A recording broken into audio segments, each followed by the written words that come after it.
ভারতের সুপ্রিম কোর্টকে বলবো, নরেন্দ্র মোদীকে বলবো, যে রিট করেছে এই রিটকে ভ্যাকেট করে দাও।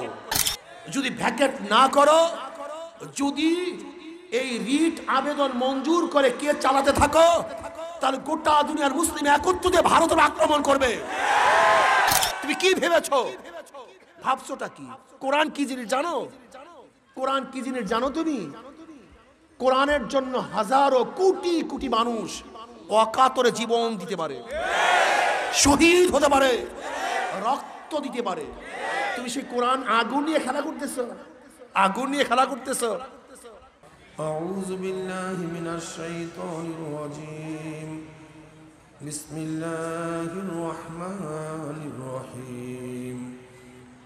ফারিকুন ফিল জান্নাতি ওয়া ফারিকুন ফিস সাঈর।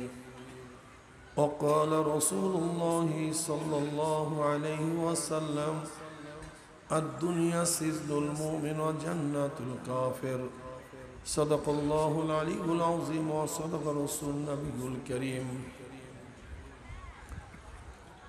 আল্লাহ পাকের বান্দা জনাবে মুহাম্মদ রাসূলুল্লাহ সাল্লাল্লাহু আলাইহি ওয়াসাল্লামের উম্মতগণ, আল্লাহ পাক রব্বুল আলামিন আপনাকে আমাকে ফিতনা ফাসাদের জমানায় যখন তাম দুনিয়ার থেকে ইসলাম মুসলমানদেরকে মিটিয়ে দেওয়ার ষড়যন্ত্র চলতেছে, তাম দুনিয়ার মধ্যে ইসলাম মুসলমান থাকবে কি থাকবে না এই প্রশ্নের সৃষ্টি হয়েছে। যে জমানায় মানুষ নেকের কাজ ছাড়তেছে, গুনার কাজ ধরতেছে, শুধু গুনার কাজ ধরেই না, বরং গুনার কাজে প্রতিযোগিতা শুরু করছে কে কার আগে জাহান্নামে যাবে। সবাই বলে নাউযু বিল্লাহ। যে জমানায় মানুষ নেকের কাজে আশ্চর্য হয়, গুনার কাজে স্বাভাবিক থাকে, সেই মুহূর্তে আল্লাহ পাক রব্বুল আলামিন আপনাকে আমাকে কোরআন ও হাদিসের মাজলিস, আলেম ওলামা, মুমিন মুত্তাকিন, এই জাকিরিন শাকিরিনদের গুরুত্বপূর্ণ এক দামি মাজলিসে আসার, বসার, বলা, শোনার তৌফিক আল্লাহ পাক দান করছেন। এর জন্য শুকরিয়া তান সবাই বলে আলহামদুলিল্লাহ। এই মাজলিস অনেক গুরুত্বপূর্ণ, অনেক দামি। আমাদের শায়খ ও মুর্শিদ নব্বরাল্লাহু মারকাদাহুম বলতেন, বাবা, কোন ব্যক্তি হক্কানি উলামায়ে কেরামের বয়ান শোনার জন্য যদি বাড়ি থেকে রওনা করে, বয়ান শেষে আখির মোনাজাত দিয়ে বাড়িতে চলে যায়, তার আমল নামায় 50 লক্ষ নেকের কাম লেখাই হতে পারে না। আল্লাহু ইউদাইফু লিমান ইয়াশা। আল্লাহ পাক রব্বুল আলামিন ইচ্ছা করলে 50 লক্ষ কেন 50 কোটি নেক দিয়ে দিতে পারেন। নেক দেওয়ার মালিককে আল্লাহ। কাজী মাওলার কাছে দোয়া করি, মাওলা হে, যেহেতু আপনি আমাদেরকে মাহফিলে নিয়েই আসছেন, আমাদের খালি আমল নামাকে নেকের দ্বারা পূর্ণ না করিয়া কাউকে এখান থেকে বিদায় দিয়েন না। আল্লাহুম্মা আমিন। এই মাজলিস অনেক গুরুত্বপূর্ণ, অনেক দামি। এই মাজলিসকে কেন্দ্র করে আল্লাহ পাক রব্বুল আলামিন বিভিন্ন প্রশ্ন এবং জবাব দেওয়ার পরে সিদ্ধান্ত দেন, উশহিদুকুম আন্নী কাদ গফারতু লাহুম। ফেরেশতারা সাক্ষী থাক, গোটা মাজলিসের বান্দাদের গুনাহ আমি সব মাফ করে দিয়েছি। কাজী আমরা আল্লাহর কাছে দোয়া করি, মাওলা হে, যেহেতু মাহফিলে নিয়েই আসছো, আমাদের খালি আমল নামাকে নেকের দ্বারা পূর্ণ না করিয়া কাউকে এখান থেকে বিদায় দিও না। আল্লাহুম্মা আমিন। আমি আগেই বলছি, গোটা দুনিয়ার থেকে ইসলাম মুসলমানদেরকে মিটিয়ে দেওয়ার চক্রান্ত চলতেছে।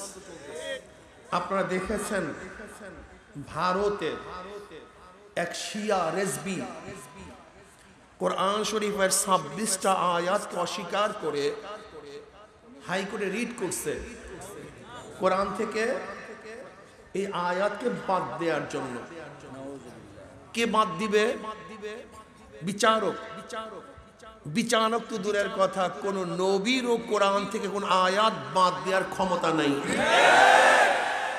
কোন নবী ইচ্ছা করলেই, কোন রাসূল ইচ্ছা করলেই কোরআনের মধ্যে কিছু ঢুকাতেও পারে না, বেরও করতে পারে না।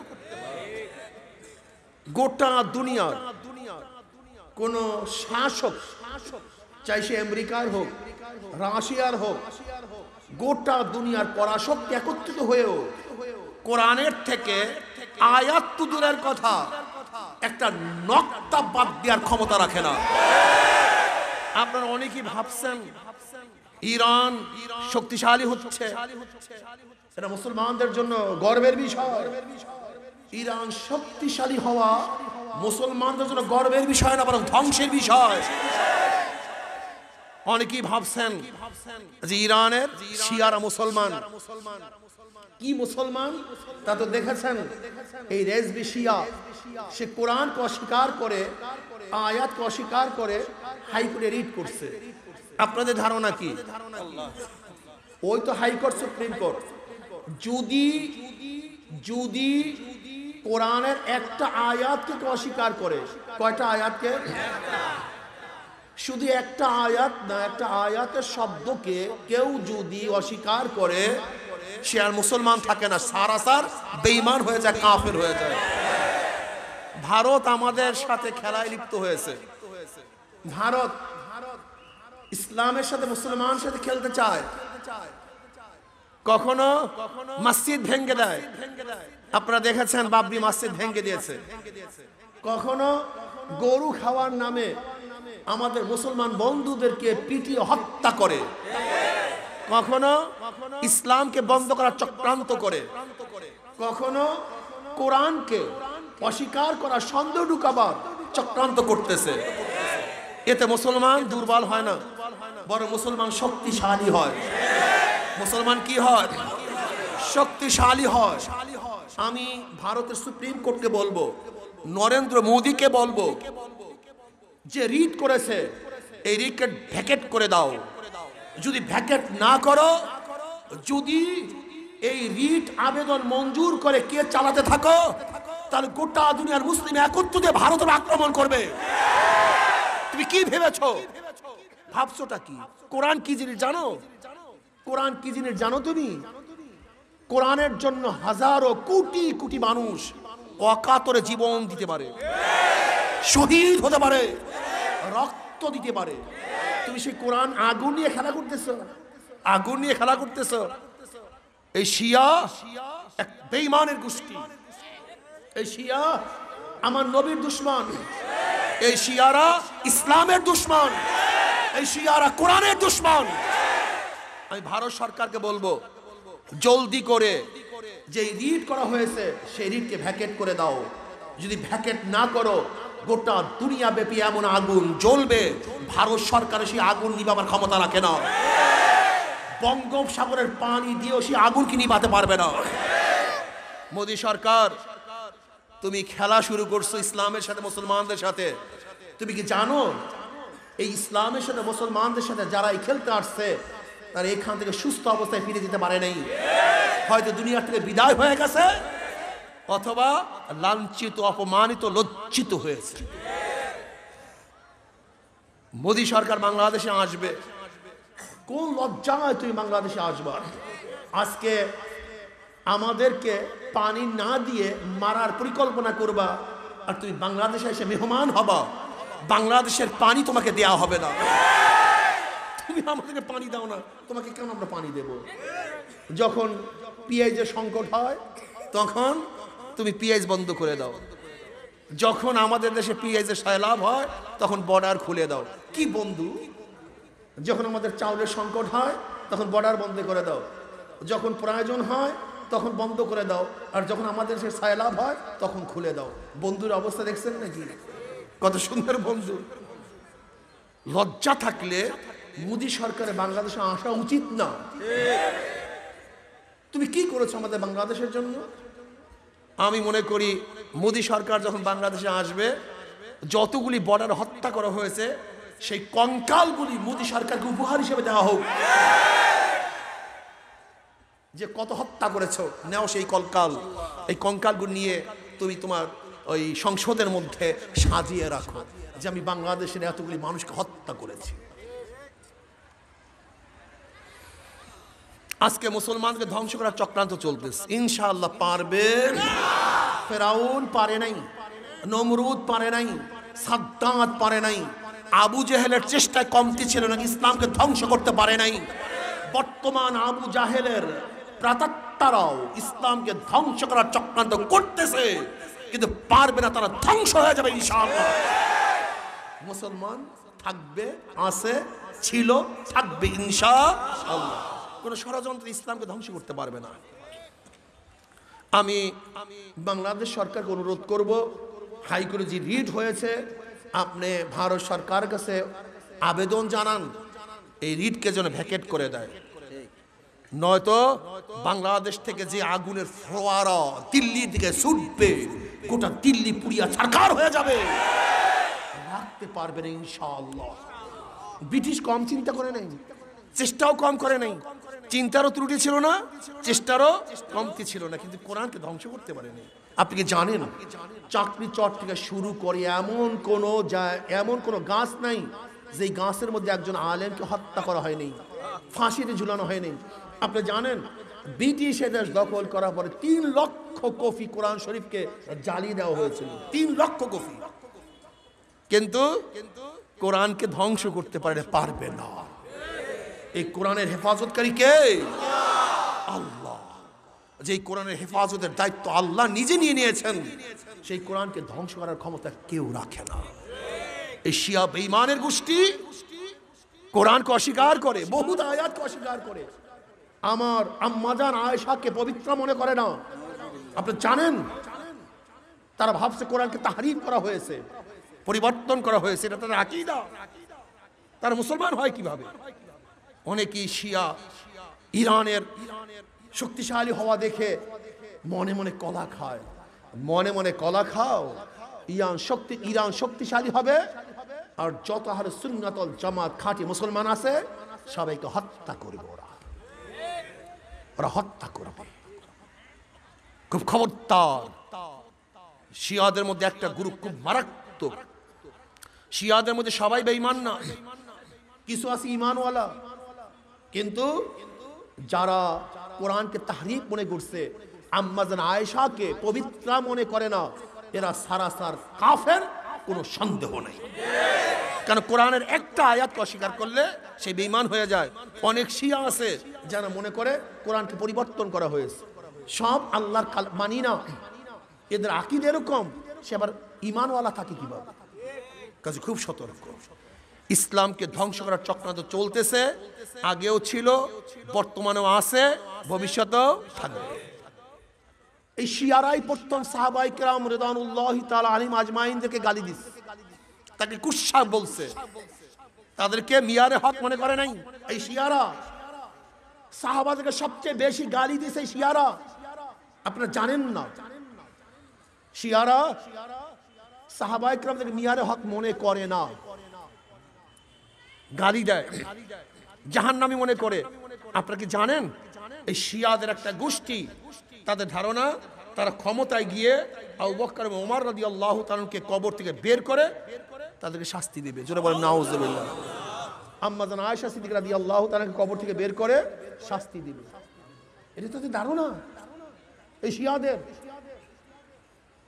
যারা আজকে সাহাবায়ে কেরামদেরকে গালি দেয়, সাহাবায়ে কেরামকে পছন্দ করে না, সাহাবায়ে কেরামের মহব্বত অন্তরের মধ্যে নাই, ওরাও খাঁটি মুসলমান হতে পারে না, ওরাও শিয়ার একটা অংশ হতে পারে, ওরা শিয়ার অংশ, ওরা শিয়ার অংশ। আপনারা কি জানেন সাহাবায়ে কেরামদেরকে গালি কেন দেয়? তাদের উপর থেকে ভক্তি শ্রদ্ধা তুলে দেওয়ার কারণটা কি? ওই একটাই কারণ, কারণ যেহেতু কোরআন আমরা পাইছি সাহাবাদের মাধ্যমে। কিসের মাধ্যমে? তা সাহাবারা যে খারাপ হয়, তাদের মাধ্যমে যে জিনিস আসছে সেটা ভালো হবে কিভাবে? সূক্ষ্ম তো বুঝেন নাই, সূক্ষ্ম জিনিসটা তো বুঝেন নাই। এর জন্য তো তাহরিফ কোরআন বলে কেন? যে আবু বকর ওমর খারাপ ছিল, কাজী তারা কোরআনকে পরিবর্তন করিয়া ফেলাইছে। আপনি বুঝেন? শিয়ার প্রেতাত্মা ঢুকছে কিছু মানুষের মধ্যে, যারা সাহাবায়ে কেরামদেরকে পছন্দ করে না। আব্দুল্লাহ বিন মুবারক রাহমাতুল্লাহ আলাইহি বহুত বড় মুহাদ্দিস ছিলেন, বহুত বড় ফকিহ ছিলেন, হাফেজুল হাদিস ছিলেন। কে ভাই? আব্দুল্লাহ ইবনে মুবারক রাহমাতুল্লাহ আলাইহি। তার কাছে প্রশ্ন করা হয়েছে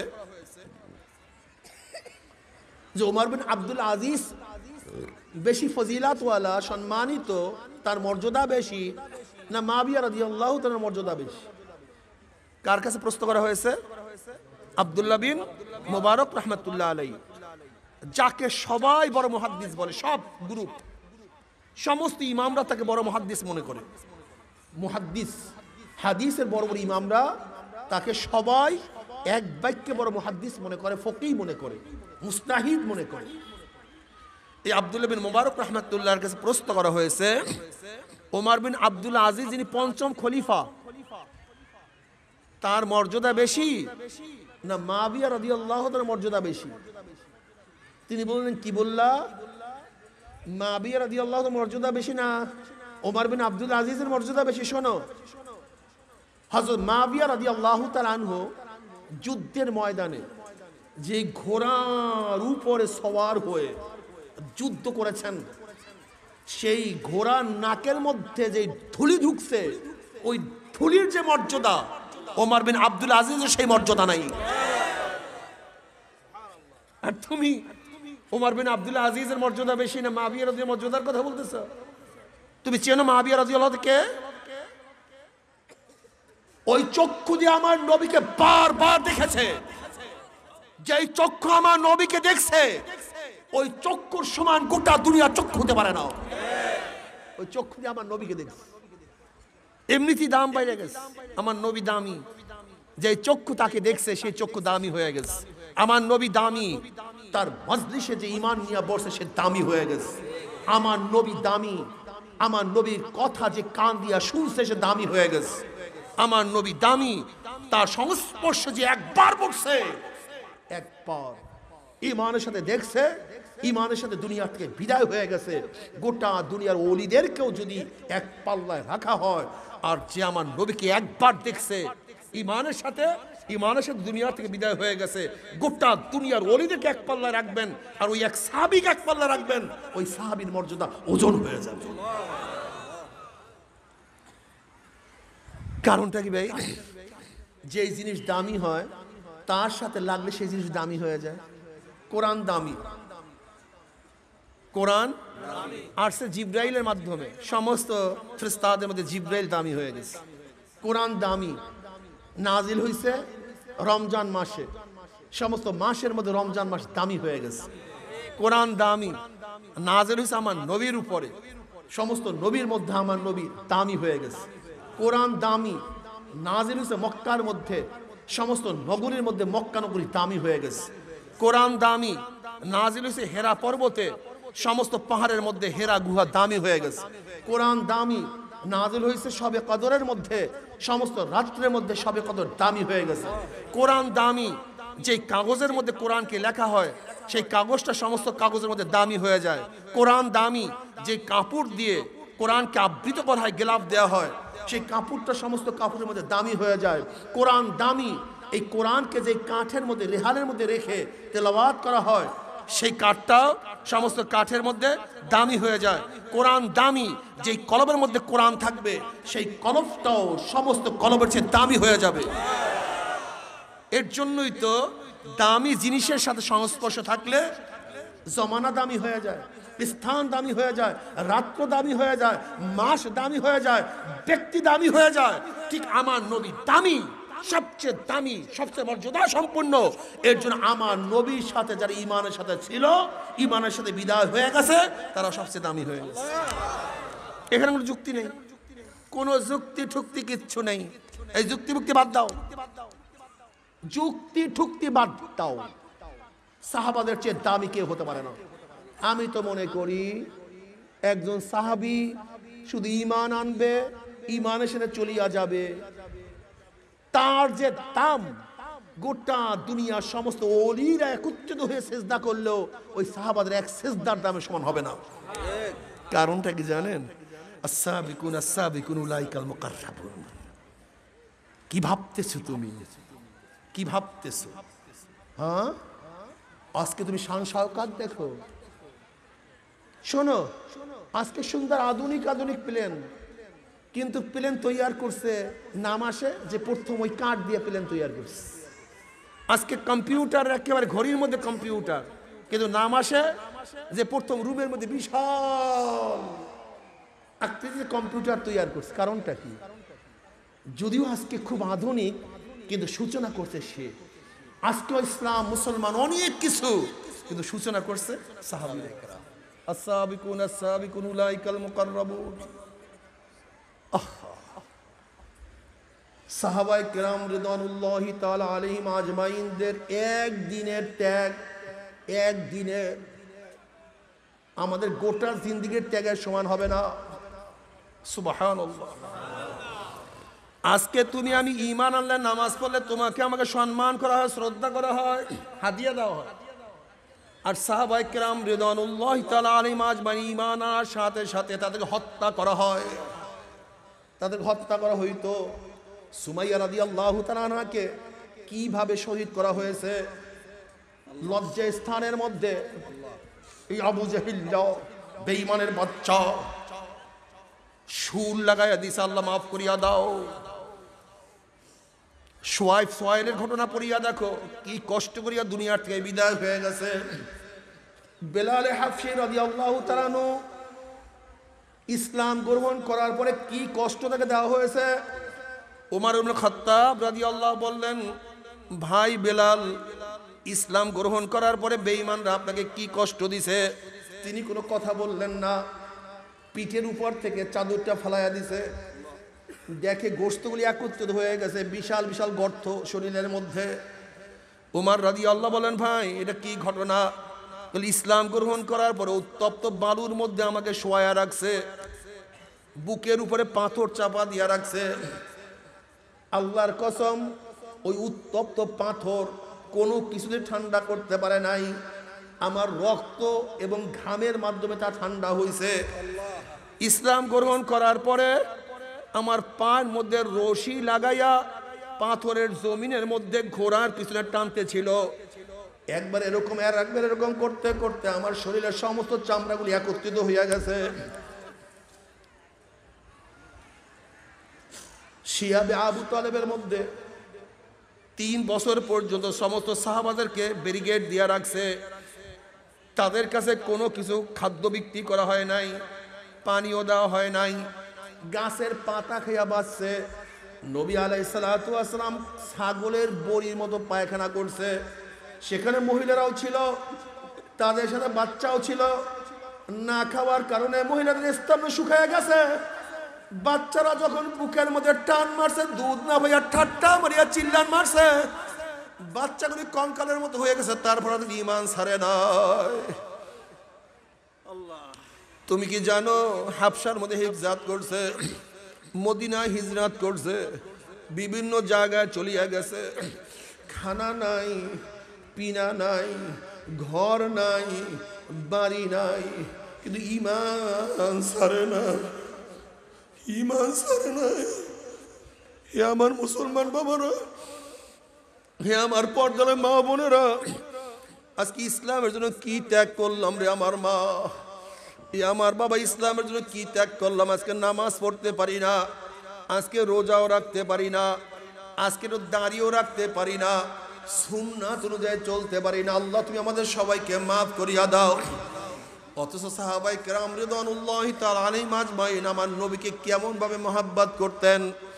হযরত আব্দুল্লাহ ইবনে ওমর রাদিয়াল্লাহু তাআলা আনহু তিনি মদিনার থেকে হজ করার জন্য রওনা করলেন। মদিনার থেকে যখন বের হয়েছেন, মদিনার থেকে বের হওয়ার পর একটা গলির মধ্যে ঢুকছেন, ঢুকিয়ে ওখানে বসিয়া গেছেন, কিন্তু কোনো হাজার সারলেন না, উঠিয়া চলে আসছেন। সাথীরা জিজ্ঞাসা করে, হযরত আপনি কেন গলির মধ্যে ঢুকলেন, কেন বসছেন? কোনো হাজত তো সারলেন না।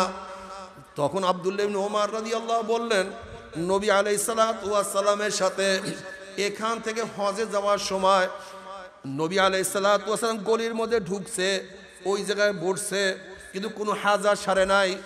আমার নবী কেন ঢুকছে, কেন বসছে আমি জানি না, আমার নবীকে দেখছি তাই আমি করছি। এর নাম সাহাবী, এর নাম সাহাবী।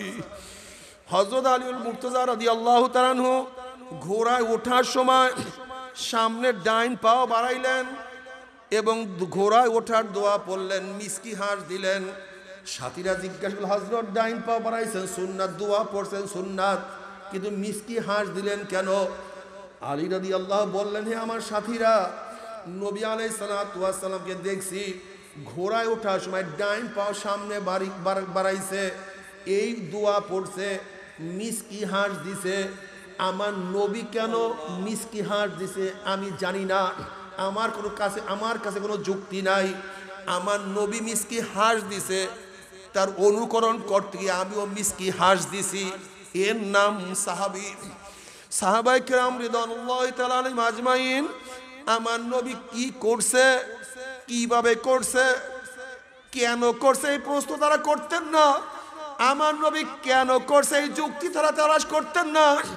তারা আমার নবীর এমন ভাবে পাগল ছিল, আমার নবী কি করছে, কেন করছে তা দেখার বিষয় না, বরং আমার নবী যা করছে, যা বলছে তা করার জন্য, বলার জন্য তাদের জীবনকে উৎসর্গ করিয়া দিছে। কিন্তু আমার নবীর সুন্নাত ছাড়ে নাই। আল্লাহ তুমি কবুল করিয়া নাও। বাবারে, ফারিকুন ফিল জান্নাতি ওয়া ফারিকুন ফিস সাইর। আজকে গোটা দুনিয়ার মধ্যে আমরা সবাই একত্রিত হইয়া খানা খাই, একত্রিত হইয়া আমরা মাজলিসের মধ্যে বয়ান শুনি, একত্রিত হইয়া চলাফেরা করি, কিন্তু মৃত্যুর পরে গ্রুপ হইবে দুইটা, একদল জান্নাতি আর একদল জাহান্নামী। ফারিকুন ফিল জান্নাতি ওয়া ফারিকুন ফিস সাইর। আর কোনো দল নাই, আর কোনো গ্রুপ নাই, আর কোনো কিচ্ছু নাই। ধনী নাই, গরিব নাই, শিক্ষিত নাই, মূর্খ নাই, পীর নাই, মুরিদ নাই, সব শেষ হয়ে যাবে। ফারিকুন ফিল জান্নাতি ওয়া ফারিকুন ফিস সাইর। একদল জান্নাতি আর একদল জাহান্নামী। জান্নাতে কারা যাবে? নবী আলাইহিস সালাতু ওয়াস সালাম, আল্লাহ পাক রব্বুল আলামিন নিজে কালামে পাকের মধ্যে ফরমান, ইন্নাল্লাযীনা আমানু ওয়া আমিলুস সলিহাতি কানাত লাহুম জান্নাতুল ফিরদাউসি নুজুলা। যারা ঈমান আনার পরে নেক আমল করবে, আমার মাওলা পাক রব্বুল আলামিন তাদেরকে জান্নাতুল ফিরদাউস দিয়া দিবে। জোরে বলেন সুবহানাল্লাহ। তুমি কি দেখো নাই বিলাল হাফসি রাদিয়াল্লাহু তাআলা আনহু গোলাম গোলাম, নিজেও গোলাম, বাবাও গোলাম, দাদাও গোলাম, কিন্তু ঈমান ও নেক আমল করার কারণে আল্লাহ পাক রব্বুল আলামিন তাকে এত মর্যাদা সম্পন্ন করিয়া দিছে। মেরাজের রজনীতে নবী আলাইহিস সালাতু ওয়াস সালাম জুতার আওয়াজ পাইতে আছেন। আল্লাহর হাবিব জিবরাইলকে বললেন, ভাই জিবরাইল, কার জুতার আওয়াজ, কার পায়ের আওয়াজ? জিবরিল আলাইহিস সালাতু ওয়াস সালাম বললেন, বেলাল হাবশির পায়ের আওয়াজ। বেলাল হাবশি হাঁটে নিছে, তার জুতার আওয়াজ আরশে, অথচ নিজে গোলাম, বাবাও গোলাম, কালো কুচ্ছিত, কিন্তু ঈমান ও নেক আমল আনার কারণে আমার মাওলা এত মর্যাদা সম্পন্ন করিয়া দিছে। কিয়ামতের ময়দানে সমস্ত মানুষ উঠবে পায়ে হাঁটিয়া হাঁটিয়া, আর বেলাল হাবশি কিয়ামতের ময়দানে উঠে পিঠে চড়িয়া। আল্লাহ বাবারে, আমার মাওলার দরবারে কেটা ধনী, কে গরিব, কে মূর্খ, কে শিক্ষিত, এটা কোনো দেখার বিষয় না। যাদের মধ্যে ঈমান ও আমল থাকবে, আমার মাওলা পাক রব্বুল আলামিন তাদেরকে জান্নাতুল ফিরদাউস দান করবে। আল্লাহ তুমি কবুল করিয়া নাও। যদি ঈমান ও আমল নিয়ে কবরে যাইতেই পারো, কবরটা জান্নাতের বাগিচা হইয়া যাবে। ঈমান ও আমল নিয়ে কিয়ামতের ময়দানে উঠতেই পারো, আমল নামার ডাইন হাতে পড়িয়া যাবে। আল্লাহ পাক কালামে পাকের মধ্যে ফরমান, ওয়া আম্মা মান উতিয়া কিতাবাহু বিয়ামিনিহি ফায়াকুলু হা উমুকরাউ কিতাবিয়া ইন্নী যানানতু আন্নী মুলাকিন হিসাবিয়া ফাহুয়া ফি ঈশাতির রাদিয়া ফি জান্নাতিন আলিয়া কুতুবুহা দানিয়া কুলু ওয়াশরাবু হানিয়াম বিমা আসলাফতুম ফিল আইয়ামিল খালিয়া।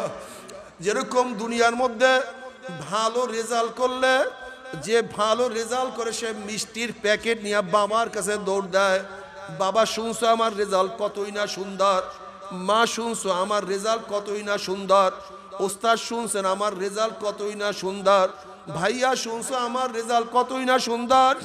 ঠিক কিয়ামতের ময়দানে যাদের আমল নামার ডাইন হাতে পড়িয়া যাবে, রেজাল্ট নিয়ে মায়ের কাছে দৌড় দেবে, মা দেখছো আমার আমল নামায় কত সুন্দর নামাজের ইবাদতের নেক চলে আসছে, আমার আমল নামায় কত সুন্দর রোজার নেক চলে আসছে, দেখো আমার আমল নামায় কত জিকিরের নেক চলে আসছে, দেখো আমার আমল নামায় কত সুন্নতের নেক চলে আসছে। হা উমুকরাউ কিতাবিয়া, পড়িয়া দেখো আমার আমল নামা কতই না সুন্দর।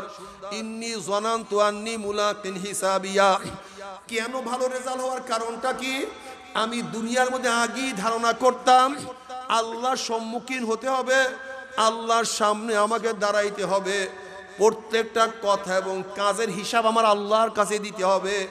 এই চিন্তা করিয়া আমি কদম বাড়াইতাম, এই চিন্তা করিয়া আমি কথা বলতাম, এই চিন্তা করিয়া আমি কাজ করতাম। যেই কাজের মধ্যে নেক সেই কাজ করতাম, যেই কাজের মধ্যে গুনাহ সেই কাজ আমি করতাম না। ইন্নী জানান্তু আন্নী মুলাকিন হিসাবিয়া, আমি সব সময় ধারণা করতাম কিয়ামতের ময়দানে আমাকে হিসাবের সম্মুখীন হতে হবে। এই কারণে আমি খুব হিসাব নিকাশ করিয়া চলাফেরা করার কারণে আমার আমল নামার ডাইন হাতে পড়িয়া গেছে, আমার নেকের পাল্লা ভারী হয়ে গেছে। ইন্নী জানান্তু আন্নী মুলাকিন হিসাবিয়া। এবার আল্লাহ পাক বলে ফাহুয়া ফি ঈশাতির রাদিয়া ফি জান্নাতিন আলিয়া, থাকো তুমি জান্নাতের মধ্যে, আনন্দ ফুর্তি করতে থাকো। আল্লাহ তুমি কবুল করিয়া নাও। কুতুফুহা দানিয়া কুলু ওয়াশরাবু হানিয়াম বিমা আসলাফতুম ফিল আইয়ামিল খালিয়া। কুতুফুহা দানিয়া, যেই জান্নাতের ফলগুলি নিকটে অবস্থান করতে থাকবে, মাথার সাথে মনে হয় লাগে লাগে অবস্থা চলতে থাকবে। যখনই জান্নাতে মানুষের ফল খাইতে মনে চাইবে, অটোমেটিক জান্নাতের গাছের ফলটা মুখের মধ্যে ঝরিয়া পড়িয়া যাবে। আল্লাহ তুমি কবুল করিয়া নাও। আল্লাহ চাবাবার কোনো প্রয়োজন নাই, অটোমেটিক জান্নাতের ফলটা মুখের মধ্যে গলিয়া যাবে। নবী আলাইহিস সালাতু ওয়াস সালাম ফরমান, একটা জান্নাতের ফলের মধ্যে কম পক্ষে 40 রকমের উপর স্বাদ লাগিয়া যাবে। কুলু ওয়াশরাবু হানিয়াম বিমা আসলাফতুম ফিল আইয়ামিল খালিয়া। কুলু ওয়াশরাবু, খাও পান করো, মজা মারিয়া খাইতে থাকো, মজা মারিয়া পান করতে থাকো। কারণটা কি? তুমি দুনিয়াতে বসিয়া নামাজ কাজা করো নাই, রোজাও ছাড়ো নাই, বেপরদাও হও নাই, মদ পান করো নাই, ঘুষ খাও না, সুদ খাও না, দাড়ির মধ্যে পোষ লাগাও নাই, সুন্নাত তুমি ছাড়ো নাই, দুনিয়ার পিছনে ঘোরো নাই। তুমি দুনিয়ার মধ্যে সব সময় ইবাদতের মধ্যে মশগুল ছিলা। নেক আর নেক, নেকের পাহাড় তুমি কিয়ামতের ময়দানে পাড়ায় পাঠাইয়া দিছো। ওই দুনিয়ার মধ্যে ভালো কাজ করার কারণে আল্লাহ পাক রব্বুল আলামিন আজকে তোমাদেরকে জান্নাতের নেয়ামত দান করছে। এখন মজা মারিয়া জান্নাতের নেয়ামত ভোগ করতে দাও। আল্লাহ তুমি কবুল করিয়া নাও। কিন্তু আমার বেনমাজি বাবারা, এ হারামখোরের দলেরা, এ আমার বেপরদা মা ও বোনেরা, আল্লাহ না করুক, আল্লাহ না করুক, যদি গুনাহ নিয়া মাওলার কবরে যাও, কিয়ামতের ময়দানে উঠো, দেখো কালামে পাকের মধ্যে আল্লাহ পাক কি বলেন? ও আম্মা মান উতিয়া কিতাবাহু বিশিমালিহি ফায়াকুলু ইয়া লাইতানি লাম উতা কিতাবিয়া ওয়া লাম আদরি মা হিসাবিয়া ইয়া লাইতাহা কানাতিল কাযিয়া মা আগনা আন্নি মালিয়া হালাকান্নি সুলতানিয়া। যাদের আমল নামা বাম হাতে পড়িয়া যাবে, বাম হাতটা সিনা ফারিয়া পিছনের দিকে চলিয়া যাবে। এবার নাফরমান আফসোস করবো, আলাম আদ্রিমা হিসাবিয়া। আখারে যদি আমি আমার আমল নামা না পাইতাম, এত নামাজ কাজা চিন্তাও করি নাই, এত রোজা কাজা চিন্তাও করি নাই, এত দাড়ি কাটার গুনাহ চিন্তাও করি নাই, এত জেনার গুনাহ, এত মদের গুনাহ, এত সুদের গুনাহ, এত ঘুষের গুনাহ, এত মিথ্যার গুনাহ, এত গিবা শিকায়েতের গুনাহ, এত বেপরদার গুনাহ, এত খুনের গুনাহ, এত জুলুমের গুনাহ। ওয়ালাম আদরি মা হিসাবিয়া, যদি আমি আমার হিসাব না পাইতাম, ইয়া লাইতা কানাতিল কাযিয়া, আফসোস যদি আমি কিয়ামতের ময়দানে না উঠতাম, যদি কবর আমার শেষ ঠিকানা হইয়া যাইতো, মৃত্যুই আমার শেষ হইয়া যাইতো, যদি কিয়ামতের ময়দানে আমাকে উঠতে না হইতো, মা আগনা আন্নি মালিয়া হালাকান্নি সুলতানিয়া, কই আমার মাল আমাকে কোনো উপকার করতে পারলো না, আমার ব্যাংক ব্যালেন্স আমাকে কোনো উপকার করতে পারে নাই, আমার জমি আমাকে কোনো উপকার করতে পারে নাই, আমার সম্পদ আমাকে কোনো উপকার করতে পারে নাই। হালাকান্নি সুলতানিয়া, কোথায় আমার মেম্বারি, কোথায় আমার চেয়ারম্যানি, কোথায় আমার এমপিগিরি, কোথায় আমার মিনিস্টারগিরি, কোথায় আমার নেতাগিরি, সব তো ধ্বংস হয়ে গেল। এখন তো আমার কাছে কিছুই নাই, সব শেষ। এবার আল্লাহ পাক বলবে খুজুহু ফাগুল্লুহু সুম্মাল জাহিমা সল্লুহু, এ ফেরেশতার নাম হারমানকে ধর, খুজুহু ফাগুল্লুহু, নাফরমানকে বান্দিয়া ফেলা, সুম্মাল জাহিমা সল্লুহু, এরপর নাফরমানকে টানিয়া হেসরাইয়া জাহান্নামে নিক্ষেপ কর। এই আদেশ দেওয়ার সাথে সাথে সুম্মা ফি সিলসিলাতিন যারউহা সাবউনা যিরাআন ফাসলুকুহু, এই আদেশ দেওয়ার সাথে সাথে একদল জাহান্নামের ফেরেশতারা 70 গজ লম্বা লম্বা জাহান্নামের শিকল নিয়ে নাফরমানকে বান্দিয়া ফেলাইবে। বাবারা, যেরকম কুকুরের পায়ের মধ্যে শিকল লাগাইয়া রশি লাগাইয়া যেরকম টানতে টানতে ময়লার মধ্যে ফালাইয়া দেওয়া হয়, ঠিক জাহান্নামীদের হাত পায়ের মধ্যে শিকল লাগাইয়া টানতে টানতে টানতে টানতে বিনোর ই জাহান্নাম জাহান্নামে নিক্ষেপ করবে। বাবারা, সহ্য করতে পারবি?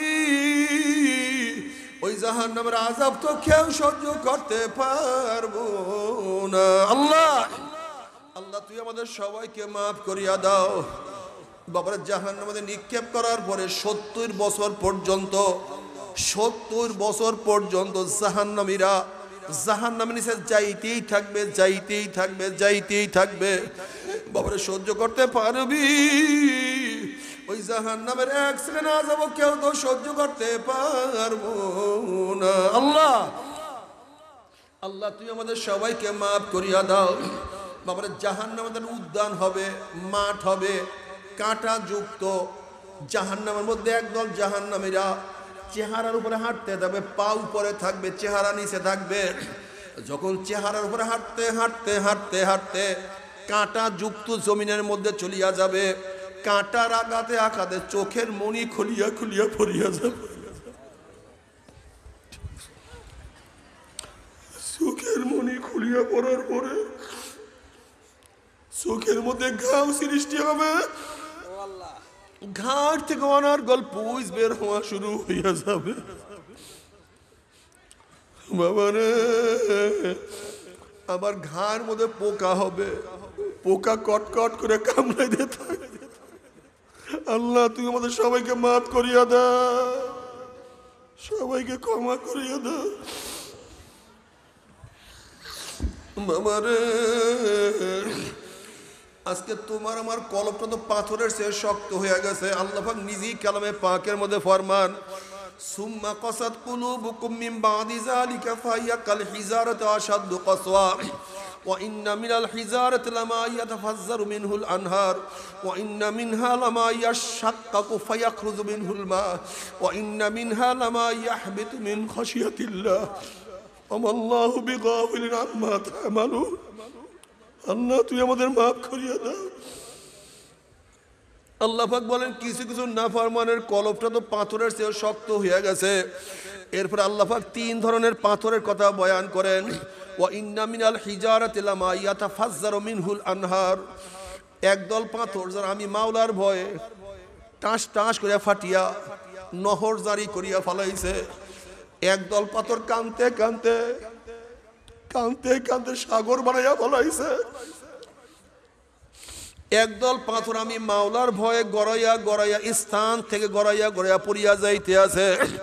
কিন্তু ওরে মানুষ, আমার মাওলার ভয়ে চোখে পানি আসে না। আল্লাহ আল্লাহ তুমি মাফ করিয়া দাও। বাবার মুসা আলাইহিস সালাতু ওয়াস সালাম একদিন এক জায়গা থেকে রওনা করছেন, দেখেন একটা পাথর কান্দে। নবী মুসা আলাইহিস সালাতু ওয়াস সালাম বলেন, হে পাথর তুই কেন কান্দোস? পাথর বলছে, আল্লাহ নবী মুসা, আল্লাহ পাক রব্বুল আলামিন মানুষ এবং পাথর দিয়া জাহান্নামকে জ্বালাইবে। ওয়াকুদুহান নাস ওয়াল হিজারা, মানুষ এবং পাথর দিয়া জাহান্নামকে জ্বালাইবে। সেই জাহান্নামের ভয়তে আমি কাঁদতে আছি। আপনি আল্লাহর কাছে দোয়া করেন, মাওলা আমাকে মাফ করিয়া দেয়। নবী মুসা আলাইহিস সালাতু ওয়াস সালাম আল্লাহর কাছে দোয়া করলেন, মাওলা রে, একটা পাথর তোমার ভয়ে কান্দে, তুমি তাকে মাফ করিয়া দাও। আল্লাহ পাক বললেন, মুসা তুমি তাকে সুসংবাদ জানাইয়া দাও, আমি তাকে মাফ করিয়া দিলাম। এই সুসংবাদ জানাইয়া মুসা আলাইহিস সালাতু ওয়াস সালাম সেখান থেকে চলিয়া গেলেন। অনেক দিন পরে ওখান থেকে যাওয়ার সময় দেখে পাথর আবারও কান্দে। নবী মুসা আলাইহিস সালাতু ওয়াস সালাম খুবই রাগী নবী ছিলেন। তিনি ধমক দিয়া জিজ্ঞাসা করলেন, পাথর তুই কি আমার কথা বিশ্বাস করো নাই? মাওলা তোকে মাফ করিয়া দিছে। তখন পাথর বলছে, আল্লাহ নবী মুসা, নবীরা কোনোদিন মিথ্যা কথা বলতে পারে না, আল্লাহ পাক আমাকে মাফ করিয়া দিয়েছে, আমি বিশ্বাস করি, তাহলে আবারও কেন কান্দ?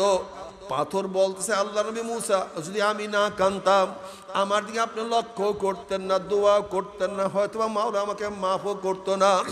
যেই কান্না রসুল মাওলা আমাকে মাফ করিয়া দিছে, ওই কান্না আমি আর কোনোদিনও ছাড়বো না। আল্লাহ এ মুখারাম, তুমি কি দেখো না আমার নবীর অবস্থা কি? তিরমিজির মধ্যে উঠাইয়া দেখো, নবী আলাইহিস সালাতু ওয়াস সালাম নামাজের মধ্যে এমন ভাবে কাঁদতেন, অলি জাউফি আজিজু কাজিজিল মিরজাল মিনাল বুকা, যেরকম পাতিলের মধ্যে পানি দিয়া উপরে আবৃত করিয়া নিচে আগুন জ্বালাইয়া দিলে দেখবেন পাতিলের মধ্যে গুম গুম আওয়াজ করতে থাকে। নবী আলাইহিস সালাতু ওয়াস সালাম নামাজের মধ্যে এমন ভাবে কাঁদতেন, তার কলিজার থেকে কান্নার গুম গুম আওয়াজ বের হইয়া যাইতো। আল্লাহ তুমি মাফ করিয়া দাও। বাবারে, তুমি কি জানো চোখের পানির কত দাম? নবী আলাইহিস সালাতু ওয়াস সালাম ফরমান, দুই কাতরা, দুই ফোঁটা জাহান্নামের আগুনে স্পর্শ করবে না। রক্তের ওই ফোঁটা আল্লাহর জমিনে আল্লাহর হুকুমত কায়েম করার জন্য শরীর থেকে যেই রক্তের ফোঁটা বের হবে, ওই শরীর জাহান্নামে যাবে না। চোখের ওই পানির ফোঁটা মাওলার ভয়ে, জাহান্নামের ভয়ে চোখের থেকে গড়াইয়া পড়বে, ওই চক্ষুকে আমার মাওলার জাহান্নামে নিবে না। মান বাকা মিন খাশিয়াতিল্লাহি হারামাল্লাহু তিলকাল আইন আলান নার। আল্লাহ তুমি কবুল করিয়া নাও। কিন্তু হে আমার যুবক বাবারা, মুরব্বী বাবারা, পর্দার মা বোনেরা, মোমেন মুসলমান বলতে সবাইরই মনে চায় গুনার থেকে ফিরিয়া নেয়া কামল করিয়া মাওলার জান্নাত, কিন্তু সবাইরই যাইতে মনে চায়। গুনাহ নিয়া মাওলার জাহান্নামে কাউরি কিন্তু যাইতে মনে চায় না। কিন্তু কেনই বা আমরা নেক আমল করতে পারি না, কেনই বা গুনার কাম ছাড়তে পারি না? এর মূল কারণ আপনার এবং আমার পিছনে নফস এবং শয়তান লাগিয়া রইছে। এই নফস এবং শয়তান থেকে ফেরার জন্য যে কোনো একজন হক্কানি আল্লাহর ওলির হাতে হাত দিতে হবে রে বাবা। খবরদার, বর্তমান জমানায় পীর মুরিদের নামে ভেজাল, ব্যবসা, দলাদলি, হিংসা, হাসা, শিরক, বিদআতে প্রদ হয়ে গেছে। সমস্ত আল্লাহর ওলির একমত, যেই পীরের 5 জন মুরিদের মধ্যে কমপক্ষে 3 জনকে দেখবা আলহামদুলিল্লাহ সুন্নাত মুআফিক আমল আখলাক মজবুত হইয়া যাইতে আছে, গুনার কাম ছাড়তে আছে, নেকের আমল ধরতে আছে, কলব নরম হইয়া চোখে পানি আসতে আছে। বৃক্ষতর নাম কি, ফলে পরিচয়। আমি চরমনাই বুঝি না, চরমনার দাওয়াত, প্রশংসা, প্রচার প্রসার করার জন্য আসিনি রে বাবা। চরমনায় যাওয়ার তোমার কোনো দরকার নাই, কোনো দরকার নাই, কোনো দরকার নাই। তুমি যার কাছে গিয়া পারো গুনার কাম ছাড়ো, নেকের আমল ধরো, কলব নরম করিয়া চোখে পানি নিয়া মাওলার কবরে যাইও। যেরকম দুনিয়ার ঘরে আগুন লাগলে পানি ছাড়া নিবানো যায় না, ঠিক তদ্রুপ তোমার এবং আমার গুনার দ্বারা যে জাহান্নামের আগুন জ্বলিয়া রইছে, চোখের পানি ও ছাড়া কিন্তু জাহান্নামের আগুন নিবানো সম্ভব না। কাজী বাবা, আমার জন্য দোয়া চাই, আমিও দোয়া করি। সবাই সবার জন্য প্রাণ খুলিয়া দোয়া করো, যেন কিয়ামতের ময়দানে গলাগলি বাঁধিয়া মাওলা একসাথে জান্নাতে যাওয়ার তৌফিক দিয়া দেয়। আল্লাহুম্মা আমিন, আল্লাহুম্মা আমিন। ও আমার পর্দালে মা বোনেরা, 2 হাত তুলিয়া মাওলার দরবারে কান্দো আর মাওলার কাছে মাপ চাও। কান্না না আসলে মনের বুঝরে মন একদিন এই ঘরের দরজা দিয়া নতুন বউ হইয়া উঠছিল রে মন। কত মেয়েগুলোকে শরবত খাওয়াইছে, কত মেয়েগুলোকে মাথাজ করছে। আবার একদিন এই ঘরের দুয়ার দিয়া মরালা শুয়া বাইর হব, ছেলে কানবে মামা করে, মেয়ে কানবে মামা করে, ওরে মঞ্জু আপ তো আর দিব না। আল্লাহ আল্লাহ কত আলেম ওলামাদেরকে নিয়ে হাত তুললাম রে মাওলা। আল্লাহ কত সাদা দাড়িওয়ালা ভাইদেরকে নিয়ে হাত তুললাম রে মাওলা। আল্লাহ কত বেগুনার না বলে তালবি আলিম ভাইদেরকে নিয়ে হাত তুললাম রে মাওলা। আল্লাহ কত জাকিরিন শাকিরিন তোমার খাস খাস বন্দাদেরকে নিয়ে হাত তুললাম রে মাওলা। আল্লাহ আমি তো গুনাহগার, আমার দিকে না তাকাইয়া তোমার যেই বন্দার হাত পছন্দ হয় তার উসিলে আমাদের সবার গুনাহ খাতা মাফ করে দাও। আল্লাহ আল্লাহ তুমি মাফ করবাই না, ক্ষমা করবাই না। তাহলে তোমার বন্দার এখানে কেন আসছে? কি পাওয়ার জন্য আসছে? কি চাওয়ার জন্য আসছে? আল্লাহ আমরা দুনিয়া পাওয়ার জন্য আসি নাই, দুনিয়া চাওয়ার জন্য আসি নাই। আল্লাহ কেউ নামাজ কাজা করিয়া ফেলাইছি, কেউ রোজা সারিয়া দিছি, কেউ বেপর্দা জেনার মধ্যে লিপ্ত হইয়া গেছি, কেউ হারাম কবিরা গুনাহ করিয়া ফেলাইছি। আল্লাহ আমরা জাহান্নামের কাজ করিয়া ফেলাইছি। আল্লাহ জাহান্নামের খাতার থেকে আমাদের নামটা কাটিয়া দাও। আল্লাহ জাহান্নামের খাতার থেকে আমাদের নামটা কাটিয়া দাও। আল্লাহ জান্নাতুল ফেরদাউসের মধ্যে আমাদের নামটা উঠায় নাও। আল্লাহ আল্লাহ সন্তান অন্যায় করিয়া বাবার কাছে মাপ না পাইলে মায়ের কাছে মাপ পাওয়ার আশা করে, ভিক্ষুক এক দরজায় ভিক্ষা না পাইলে অন্য দরজায় ভিক্ষা পাওয়ার আশা করে। আমরা তোমার দরজার ভিক্ষু, তুমি হাঁকাইয়া দাও, তারাইয়া দাও। আর তো কোনো দরজা নাই রে মালিক, আর তো কোনো দুয়ার নাই। আল্লাহ আল্লাহ আমাদের সবাইকে মাফ করিয়া দাও। আল্লাহ আমার যুবক বাবাদেরকে কবুল করিয়া নাও। আল্লাহ আমার যুবক বাবাদেরকে কবুল করিয়া নাও। আল্লাহ আমার যুবক বাবাদেরকে কবুল করিয়া নাও। আল্লাহ আমার মুরব্বী বাবাদেরকে কবুল করিয়া নাও। আল্লাহ আমার মা বোনদেরকে কবুল করিয়া নাও। আল্লাহ আমরা যারা হাত তুললাম জানি একার মা নাই, বাবা নাই, স্ত্রী নাই, সন্তান নাই, দাদা নাই, দাদু নাই, নানা নাই, নানু নাই। আল্লাহ আমাদের মাওলানা জিহাদি সাহেবের আম্মাও দুনিয়ার মধ্যে নাই। আল্লাহ বাবাও নাই। যত মোমেন মুত্তাকিন মুজাহিদরা কবরে শুয়ে রয়েছে সবার কবরে আযাবকে মাফ করে দাও। ই আল্লাহ খাস করে আমাদের শায়েখ ও মুর্শিদের কবরকে জান্নাতের বাগিচা বানায় দাও। মা দাদা সহ তামাম দুনিয়ার মা শায়েখদের মাকামকে জান্নাতে বুলন্দ করে দাও। আমাদের আহলা আওলাদ তোমার খাস গোলাম বান্দা হিসেবে কবুল করে নাও। রব্বানা হাব লানা মিন আজওয়াজিনা ওয়া যুররিয়াতিনা কুররাতা আইন ওয়াজআলনা লিল মুত্তাকিনা ইমামা রব্বিরহামহুমা কামা রব্বায়ানি সগীরা ওয়া সাল্লাল্লাহু তাআলা আলা খায়রি খালকিহি মুহাম্মাদ ওয়া আলিহি ওয়া আসহাবিহি ওয়া আজওয়াজিহি ওয়া আতবাইহি আজমাইন আরহামনা মাহুম বিরহমাতিকা।